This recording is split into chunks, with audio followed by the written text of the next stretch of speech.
जी, तो स्टूडेंट्स हम कर रहे हैं graphical explanation of Boyle's law और इसके फर्स्ट ग्राफ की हम एक्सप्लेनेशन अपनी पिछली वीडियो में कर चुके हैं और अब हम आगे से इसको कंटिन्यू करते हैं। सेकंड ग्राफ जो आपको फिगर 3.3 दी गई है, इसमें आपके पास जो ये वाला ग्राफ है वो वही ग्राफ है जो आपने पीछे फिगर 3.2 में पढ़ा है, जो इससे ऊपर मैंने आपको पिछली वीडियो में ये वाला एक्सप्लेन किया है। अब अगर यहाँ बात की जा रही है कि अगर आप एक कांस्टेंट टेम्परेचर के ऊपर प्रेशर और वॉल्यूम की वैल्यूज लेते हैं तो आपके पास ग्राफ की शेप कुछ इस तरह से आती है।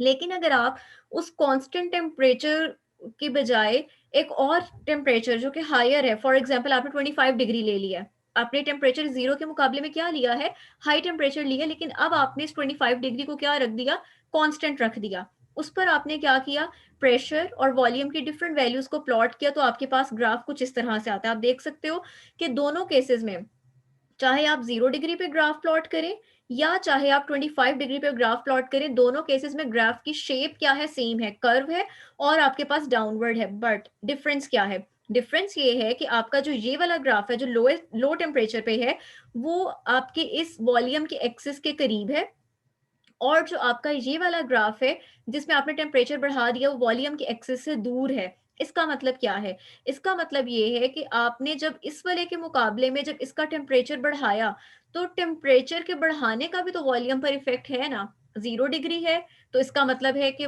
जो वॉल्यूम है वो क्या होगा, कम होगा। अगर आप 0 डिग्री के मुकाबले में टेम्परेचर बढ़ा रहे हो तो वॉल्यूम भी क्या होगा, ज्यादा, क्योंकि आपको पता है कि जब आप टेम्परेचर बढ़ाते हो तो टेम्परेचर बढ़ाने से मॉलिक्यूल्स की फोर्सेस आपस की ब्रेक डाउन होती हैं और उनका वॉल्यूम इंक्रीज करता है। इसका मतलब है कि अगर आप यहाँ पर किसी भी, फॉर एग्जांपल हम लेट कर लेते हैं कि यहाँ पर हमारे पास प्रेशर की कोई वैल्यू है, सपोज यहाँ प्रेशर की वैल्यू है 25। आप दोनों ग्राफ्स पे देखो, आपको अंदाजा हो जाएगा कि वॉल्यूम की वैल्यू। अच्छा, अब आप इस ग्राफ पे पढ़ते हो तो आपके पास 25 डिग्री सेल्सियस पे ये जो ग्राफ है, सॉरी 25 एटमॉस्फेयर प्रेशर पे आपके पास ये ग्राफ यहाँ कहीं वॉल्यूम की वैल्यू दे रहा है। हो सकता है यहाँ वॉल्यूम की कोई लोअर वैल्यू हो, सपोज 5 वैल्यू हो। अगर आप इसी 25 पर ही, 25 एटमॉस्फेयर पर ही अपने ऊपर वाले ग्राफ को पढ़ना चाहें, इसको मैं किसी और कलर से राइट करती हूँ, फॉर एग्जाम्पल मैं यहाँ रेड से कर रही हूँ। अब आपका ये कैसे होगा, यहाँ 25 ये जो है ये यहाँ कहीं जा रहा है, इस पे मीट कर रहा है, और जब आप इसको यहाँ पर देखेंगे तो ये यहाँ हो सकता है यहाँ पर वॉल्यूम की वैल्यू क्या हो, 10 हो। इसका मतलब क्या है कि आपके पास जो ये वाला ग्राफ है वो उसी सेम प्रेशर पे वॉल्यूम की स्मॉलर वैल्यू शो कर रहा है, और आपके पास जब टेम्परेचर आपने हाई किया, यानी अगले कांस्टेंट टेम्परेचर जो पहले वाले कांस्टेंट टेम्परेचर के मुकाबले में ज्यादा था, तो आपके पास वॉल्यूम की वैल्यू क्या आ रही है, ज्यादा। यही वजह है कि आपका ये जो ग्राफ है वो एक्सिस से थोड़ा सा अवे है। यहाँ पर आपको ये रीजन भी दी गई है। तो आपसे ये पूछा जा सकता है कि अगर आप दो टेम्परेचर्स हैं, उनमें से अगर आप एक हायर कांस्टेंट टेम्परेचर की बात करें तो उस पर आपका ग्राफ क्यों वॉल्यूम के एक्सेस से अवे होता है, तो उसकी रीजन क्या है, because temperature has influence on the volume. जब आप टेम्परेचर बढ़ाते हैं तो आपका वॉल्यूम भी इनहेंस करता है। बट कीप इन माइंड कि यहाँ पर हम ये नहीं कह रहे कि टेम्परेचर बढ़ाते गए तो वॉल्यूम बढ़ता गया। हमने जिस टेम्परेचर की बात की, अगर जीरो की बात की तो उसको फिक्स करके ये पूरा ग्राफ प्लॉट किया है। हमने टेम्परेचर 25 की बात की तो हमने उसको फिक्स करके फिर ये ग्राफ प्लॉट किया। अगर आप उसको फिक्स नहीं करेंगे तो फिर आपका बॉयल्स लॉ भी ओबे नहीं होगा। अब हम एक और आइसोथर्म देखते हैं।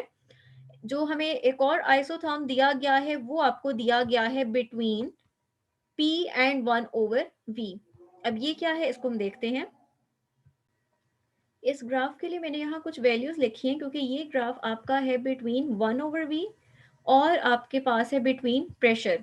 इसका मतलब है अगर हम वही डाटा जो हमने पीछे यूज किया था एक्सपेरिमेंटल वेरिफिकेशन में, जहां प्रेशर के लिए वैल्यू थी 2 और वॉल्यूम 1 था, अगर आप इस वॉल्यूम का रेसिप्रोकल लें तो ये आपके पास क्या आ जाएगा, 1। इसी तरह जब आपका प्रेशर 4 था तो आपके पास जो वॉल्यूम था वो था 1/2 डेसीमीटर क्यूब्स। अगर आप इस 1/2 का रेसिप्रोकल लें तो ये आपके पास आ जाएगा 2। और अगर आपके पास जिस तरह से ये है 1/3, तो 1/3 का अगर आप रेसिप्रोकल लें तो ये 3 है। अब जो आप ग्राफ पढ़ रहे हो वो किस किस के दरमियान है, अब जो आपका ग्राफ है वो है बिटवीन प्रेशर एंड 1/V।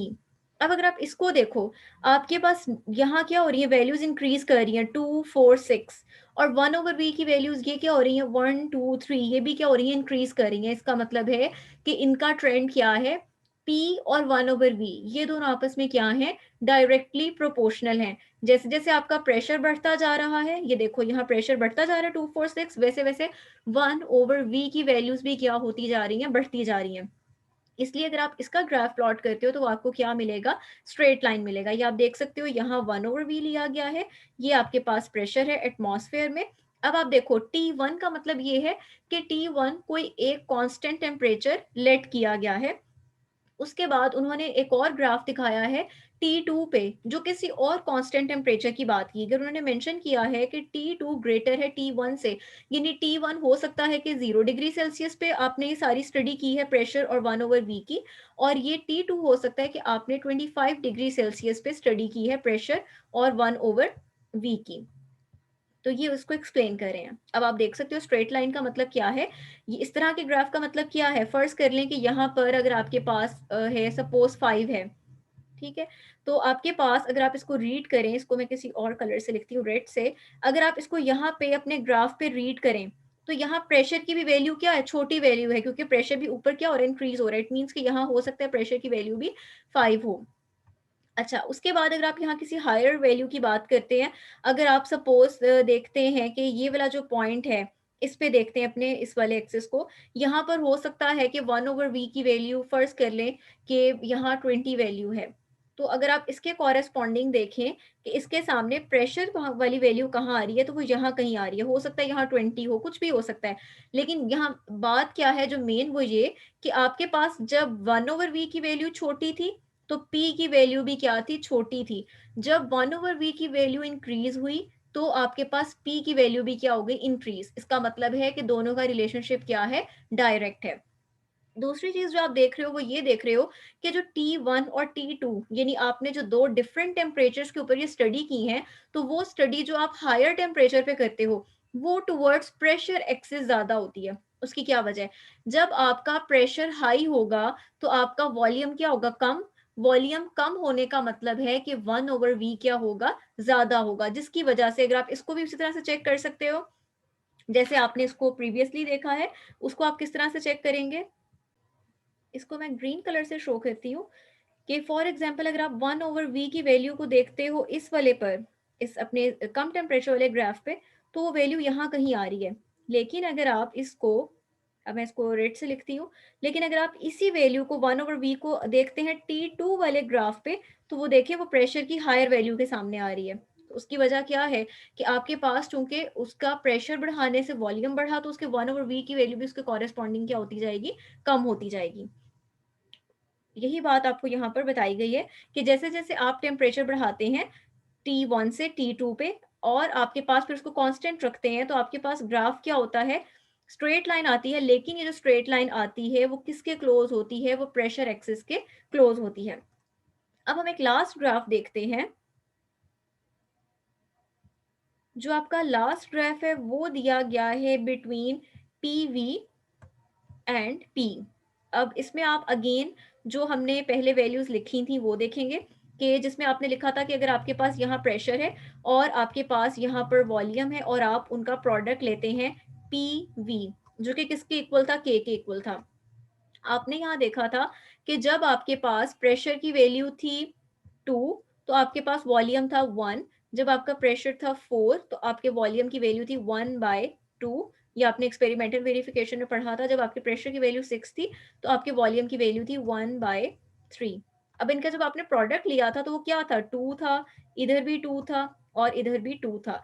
अब वो ग्राफ किस किस के दरमियान प्लॉट कर रहे हैं, एक इन वैल्यूज के दरमियान और ये PV वाली वैल्यूज के दरमियान वो ग्राफ प्लॉट कर रहे हैं। क्या बता रहे हैं आपको, फर्ज कर लें कि आपके पास यहाँ पर मौजूद है 2 प्रेशर की वैल्यू, फर्ज कर लें कि यहाँ पर आपके पास वैल्यू है प्रेशर की 4, और फर्ज कर लें कि यहाँ पर प्रेशर की वैल्यू है 6। इसके अगेंस्ट आपके पास फर्ज कर लें कि ये जो पॉइंट है ग्राफ में वो रिप्रेजेंट कर रहा है 2 को। तो आपके पास क्या है कि जब प्रेशर की वैल्यू 2 थी तो इसके अगेंस्ट PV का आपने कहाँ लगाया, डॉट यहाँ आ जाएगा। इसी तरह जब आपके पास प्रेशर की वैल्यू 4 थी, तब पीवी कहाँ आ रहा था? यहीं पर। और जब आपकी इसकी प्रेशर की वैल्यू 6 थी, तब पीवी कहाँ आ रहा था? यहाँ कहीं। इसका मतलब है कि अगर आप टेम्परेचर कांस्टेंट रखें, आप उसकी क्वांटिटी कांस्टेंट रखें, तो प्रेशर और वॉल्यूम का जो प्रोडक्ट है वो आपके पास क्या आता है? ये मैं इसके ऊपर से रिमूव करती हूँ ताकि ये आप देख सकते हैं। आपके पास ग्राफ किस तरह से आता है? आपको कांस्टेंट लाइन ऑब्टेन होती है और इस तरह की शेप का मतलब क्या होता है ग्राफ की? कि देयर इज नो चेंज, यानी अब आप इसके पैरामीटर को चेंज करते जा रहे हो तो आपके पास जो ये वाले एक्सिस पे वैल्यू है उसमें क्या आ रहा है? नो चेंज आ रहा है।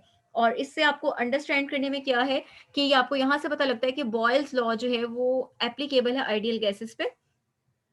हम जितनी भी गैसेस पढ़ेंगे, जितने लॉज़ पढ़ रहे हैं, वो सब के सब आइडियल गैसेस पर एप्लीकेबल हैं। अगर हम उनको नॉन आइडियल गैसेस पर अप्लाई करना चाहते हैं, तो फिर हमें कुछ मॉडिफ़िकेशंस जो हैं, वो इसके अंदर करना होती हैं अपनी लॉज़ के अंदर। और ये हम आगे चल के देखेंगे कि किस तरह हमारी जो नॉन आइडियल गैसेस होती हैं, वो स्ट्रेट लाइन से को ओबे नहीं करती, फॉलो नहीं करती। तो ये थी हमारे पास ग्राफ़िकल एक्सप्लेनेशन बॉयल्स लॉ की। Thank you.